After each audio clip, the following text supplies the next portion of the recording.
The Elves and the Shoemaker by the brothers Grimm. A shoemaker, by no fault of his own, became so poor that at last he had nothing left but enough leather for one pair of shoes. So in the evening he cut the leather into the shape of the shoes, and he left his work on the table to finish in the morning. He lay down quietly in his bed, and before he fell asleep, he asked God to help him.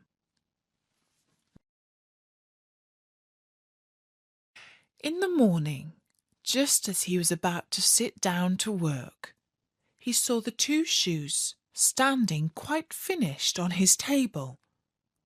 He was astounded, and he did not know what to make of it. He took the shoes in his hands to look at them more closely, and he saw that they were so neatly made that there was not one bad stitch in them.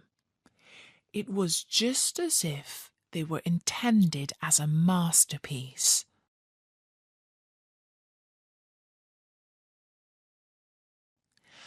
Soon after, a customer came into the shop, and as the shoes pleased him so very well, he paid more than the usual price. Now the shoemaker had enough money to buy leather for 2 pairs of shoes. That night he cut out the leather. Next morning he was about to set to work with fresh hope for the future, when he saw that the shoes were already made. There was no shortage of customers who wanted the shoes.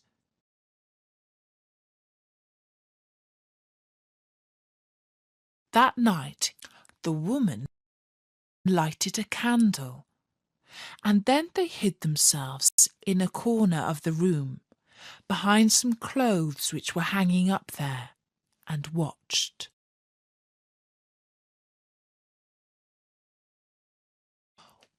When it was midnight, 2 little elves came into the room, both without any clothes on, and sat down by the shoemaker's table.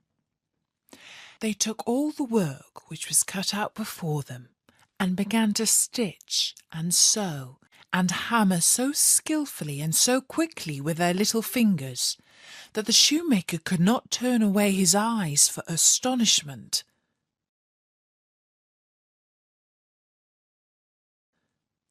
They did not stop until all was done, and stood finished on the table, and then they ran away quickly.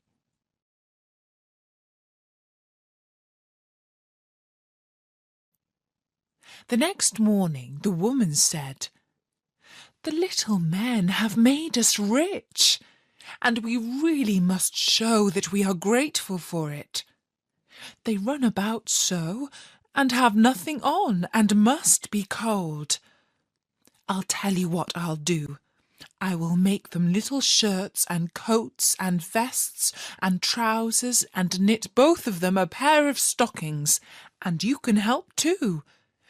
Make them 2 little pairs of shoes." The man said, "I shall be very glad to do it."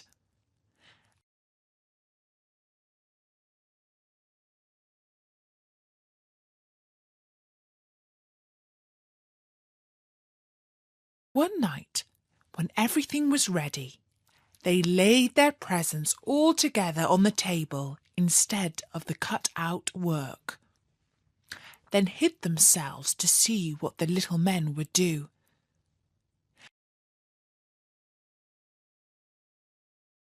At midnight they came bounding in, and wanted to get to work at once.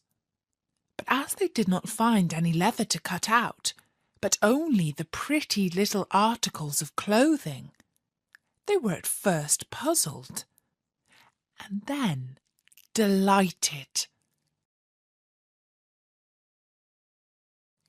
They dressed themselves very quickly, putting the pretty clothes on and singing, Now we are boys so fine to see.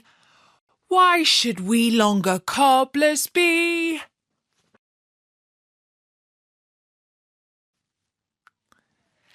Then they danced and skipped and leapt over chairs and benches. At last they danced out of the doors. From that time on, they came no more. But as long as the shoemaker lived, all went well with him, and all his business prospered.